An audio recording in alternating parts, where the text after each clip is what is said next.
Oui, nous allons entendre normalement dans quelques instants le Premier ministre congolais qui va répondre à ce discours qu'on peut déjà qualifier de fort puisque Alexandre De Croo a présenté ses excuses. On en parlera avec nos invités. Voici le Premier ministre congolais. Monsieur le Premier ministre du Royaume de Belgique, Madame la Présidente de la Chambre des représentants, Messieurs et Mesdames les députés et sénateurs, Mesdames et Messieurs les membres des gouvernements belges et congolais, Mesdames et Messieurs les ambassadeurs et membres des corps diplomatiques, Mesdames et Messieurs, membres de la famille du Premier ministre, Patrice Emery Lumumba, Mesdames et Messieurs, en vos titres et qualités respectifs. L'émotion est forte en prenant la parole aujourd'hui, en ce lieu chargé d'histoire, ce palais d'Egmont qui a accueilli les pères de l'indépendance congolaise il y a exactement 62 ans, à l'occasion de la table ronde de Bruxelles, ayant conduit la République démocratique du Congo à sa souveraineté internationale. Parmi les protagonistes de l'histoire de la décolonisation de notre pays figurait justement l'un de ceux dont la mémoire nous réunit ce jour. Je cite Emery, Patrice Emery Lumumba, notre héros national. Mandaté par le président de la République démocratique du Congo, son Excellence, M. Félix Antoine Tshisekedi Tshilombo, au nom du peuple congolais et à celui du gouvernement que je dirige, je suis venu recevoir solennellement, aux côtés de ses enfants et petits-enfants, la dépouille du Premier ministre de la République démocratique du Congo. Dépouille autour de laquelle son peuple organisera dans les heures qui suivent le deuil national qui n'a jamais pu avoir lieu. La date du lundi 20 juin 2022, en Belgique, comme en République démocratique du Congo, entre désormais dans les annales de l'histoire commune de nos deux pays.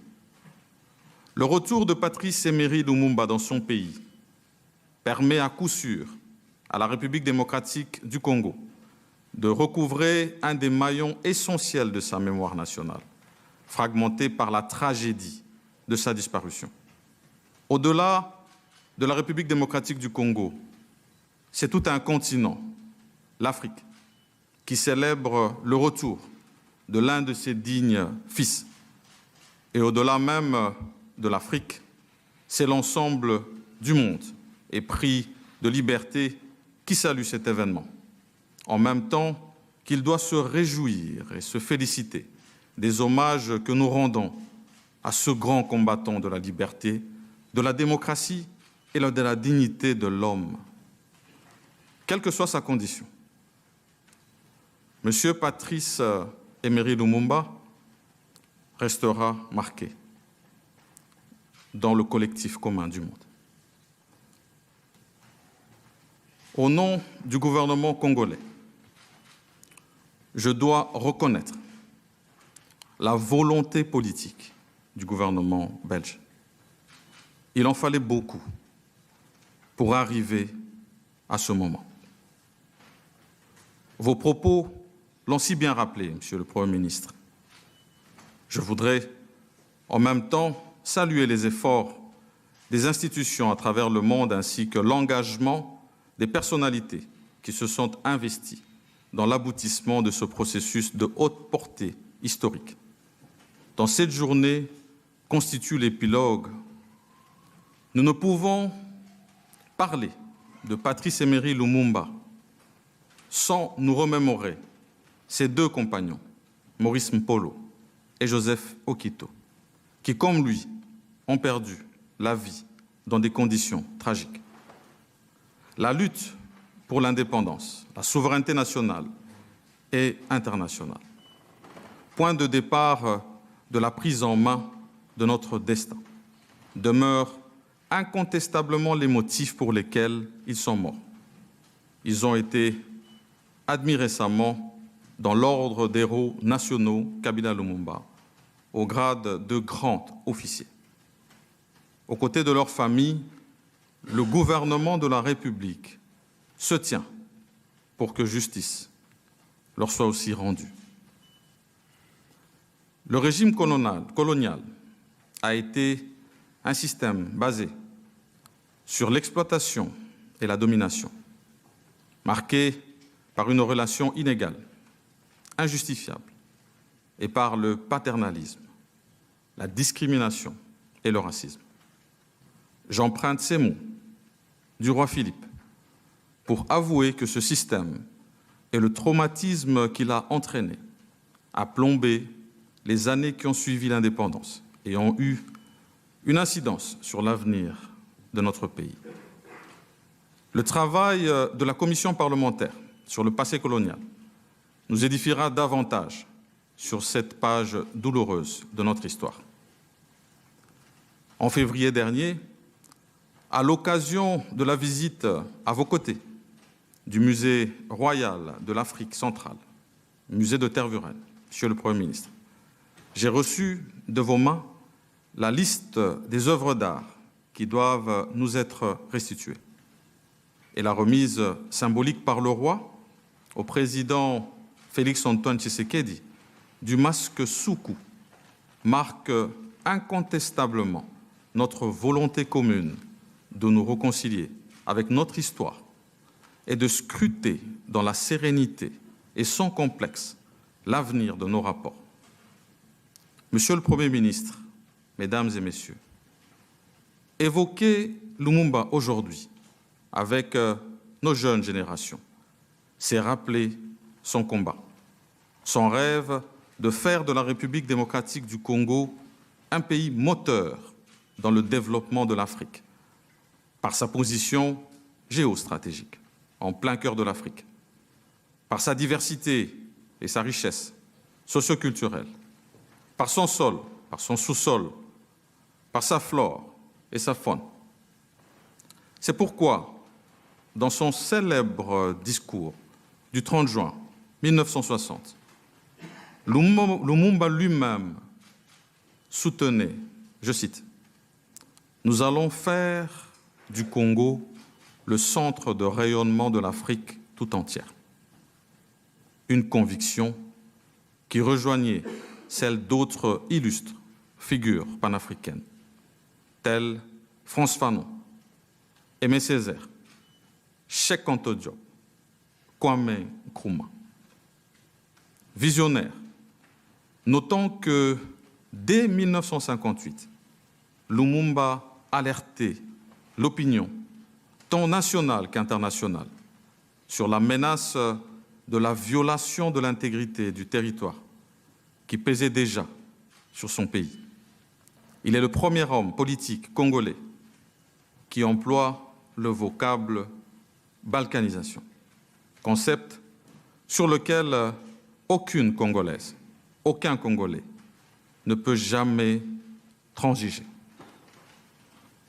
Aujourd'hui, il est de notre responsabilité d'appeler le peuple congolais, essentiellement sa jeunesse, à porter à bras le corps le combat de Lumumba, qui demeure aujourd'hui encore de grande actualité.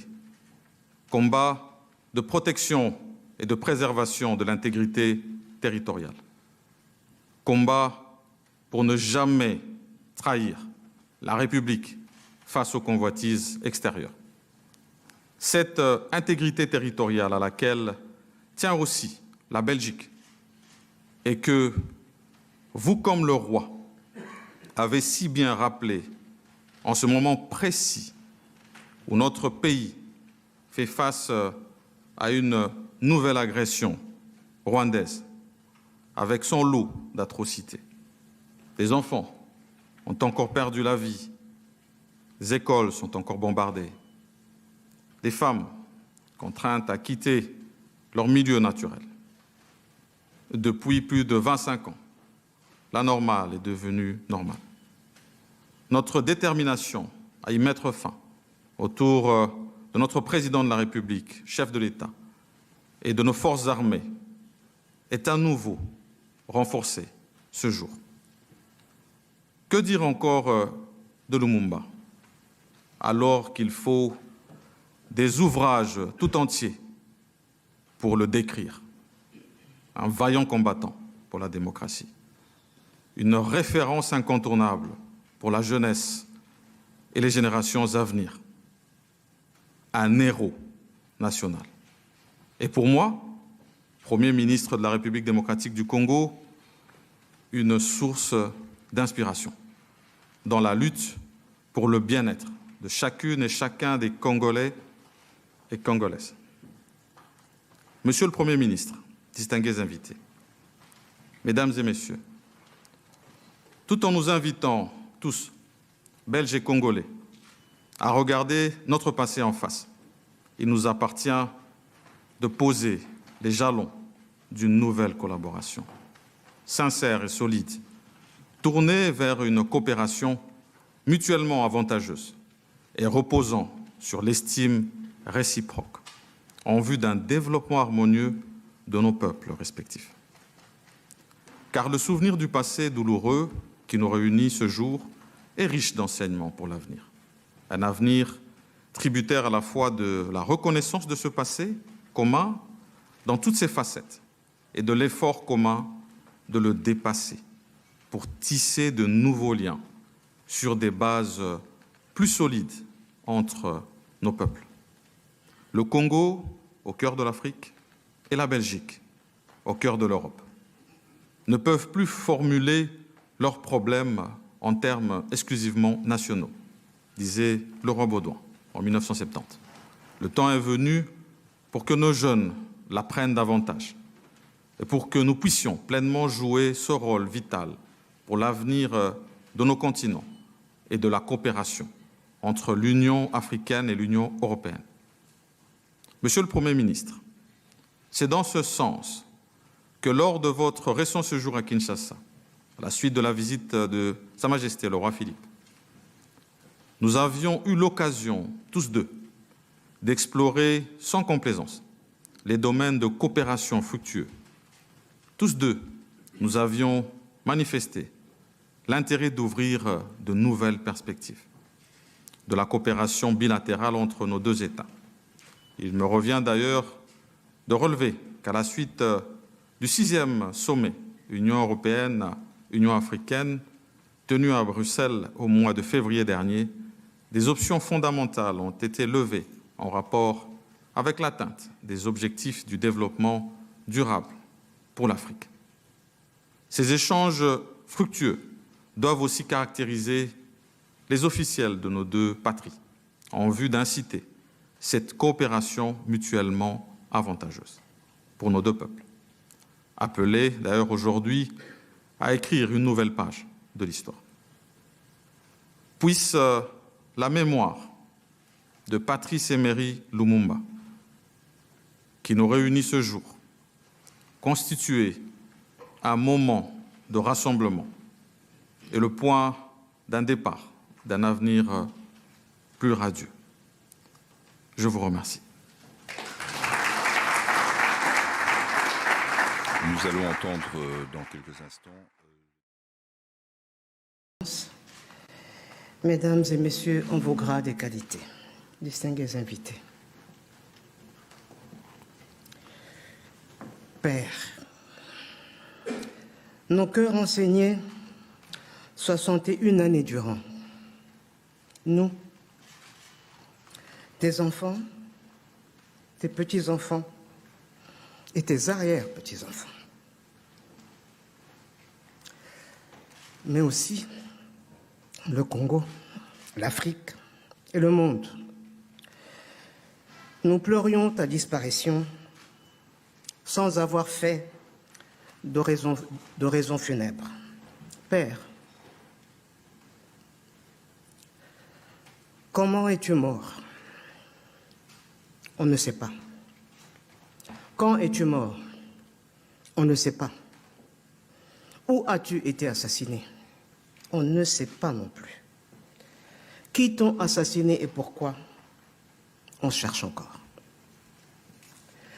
Tout ce que nous savons, Père, c'est que tu as été condamné par tes bourreaux à demeurer un défunt sans inhumation, un corps sans chair ni ossement, une âme en perpétuelle errance, un héros sans panthéon, un objet sépulcral sous séquestre de la justice, sans l'ombre d'une tombe pour le repos éternel, n'ayant qu'une date comme tombeau, le 17 janvier 1961.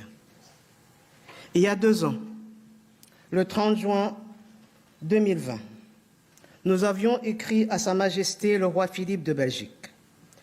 Nous lui avons dit que notre responsabilité d'enfant, notre devoir de descendant, devenu maintenant aussi père et mère, c'était de rendre hommage à notre père, à notre géniteur, en lui offrant une sépulture digne du sang qu'il nous a légué. Ce précieux sang qui circule dans nos veines, la réponse du roi, c'est la cérémonie solennelle de ce jour.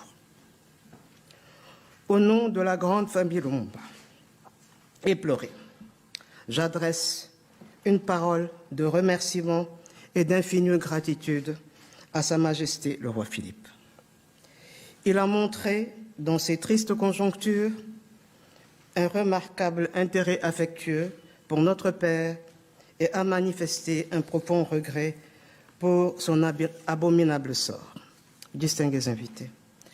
De la réception de notre lettre ouverte au roi, le 30 juin 2020, à la cérémonie solennelle de ce jour, nous avons été agréablement surpris par les délicates attentions du gouvernement du Royaume de Belgique, à travers tant de son ambassade à Kinshasa que du Premier ministre ici à Bruxelles.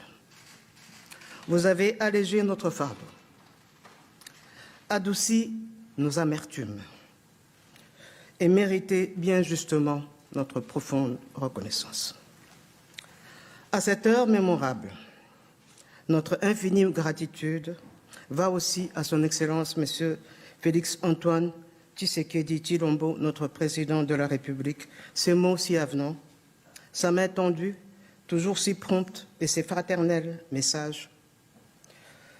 Tout nous a été d'un grand réconfort. Au peuple de la République démocratique du Congo et de l'Afrique, nous disons la main sur le cœur. Ouvrez-lui le sanctuaire de la paix. Daignez lui accorder la couronne que vous lui avez préparée dès le lendemain du 17 janvier 1961. D'ordinaire, le nom de Patrice Emery Lumumba revient en ritournelle chaque fois que l'on parle de la décolonisation de l'Afrique et de la souveraineté des États africains. Mais ce jour, nous souhaitons que soit mis à l'honneur l'essentiel de ce qu'il incarne, c'est-à-dire ce que sa vie inspire, ce que l'illustre personnage doit nous inspirer, à savoir l'ardeur au travail et l'amour du travail bien fait, la priorité donnée à la compétence et à la dignité, le désintéressement et le patriotisme dans la gestion de la chose publique, le sens de l'intérêt général dans la conduite des affaires de l'État, la droiture et l'obsession de l'unité nationale. Ce sont ces valeurs qui ont conduit cette vie. Puisse-t-elle devenir la référence en République démocratique du Congo et en Afrique. Plus que jamais, nous en avons besoin. Oui, Patrice Lumumba incarnait tout cela, mais il a incarné plus encore. Dans ce plus, il y a une qualité rare qui force l'admiration, celle d'un homme du consensus. Mais pas n'importe quel consensus. Pas un consensus mou et trouble, mais un consensus de conviction et des étapes décisives de sa brève et bouleversante vie. Né et ayant grandi au centre du pays, dans le Sankuru, il commence sa carrière professionnelle au nord de la République, à Kisangani, dans la province orientale. Il fonde à Kinshasa le tout premier mouvement politique pluriethnique et national, le Mouvement national congolais, MNC en sigle. Il devient le premier ministre d'une République démocratique du Congo, une et indivisible. Distingués invités, qu'il me soit permis d'affirmer qu'il n'y aura pas de redressement de notre patrie, le Congo, pour en faire un pays, une nation et un État digne de ce nom, si nous ne nous employons pas énergiquement à restaurer et à replanter ces valeurs, véritables repères qui ont été légués à notre société par celles et ceux qui ont, dès l'aube du 30 juin 60, porté notre destin sur leurs épaules. Et cette restauration passe notamment par l'honneur à leur rendre. À cet effet, le plus bel hommage que nous puissions rendre à Lumumba et à ses compagnons héroïques, Joseph Okito et Maurice Polo, c'est de nous montrer dignes de leur legs. Ce qu'ils attendent de nous, ce ne sont pas d'incessants regrets, mais un ferme serment, celui de continuer le travail resté inachevé. Ce qu'ils attendent encore de nous, ce sont plus de perpétuels sanglots, mais un élan audacieux et volontariste, porté par chacun de nous, et plus particulièrement par les jeunes Congolais. Et cet élan, c'est l'intelligence et la puissante volonté de surmonter nos difficultés, de lutter contre les divisions fratricides, de faire vivre la fraternité nationale au Congo et la fraternité panafricaine en Afrique. Distingués invités, cette cérémonie solennelle ne serait qu'une date parmi d'autres si nous ne retenions pas la leçon qu'elle nous donne. Ce moment d'émotion et de gravité doit ouvrir un moment d'espoir. Il doit apaiser les mémoires blessées, combler le fossé mémoriel qui existe entre nos deux pays, entre nos deux peuples, qui ont tissé entre eux des liens innombrables et profonds. Cet esprit, c'est celui de créer des possibilités de faire ensemble des pas de prospérité partagée et de co-développement, à l'aune d'un climat propice à un nouveau vivre ensemble belgo-congolais. Ce n'est qu'ainsi que nous comprenons le sens de la présence ici aujourd'hui de son Excellence, Monsieur le Premier ministre Jean-Michel Sama Lukonde, venu non seulement pour représenter le Président de la République, mais aussi le peuple congolais dans son ensemble. Nous lui en sommes infiniment reconnaissants. Père,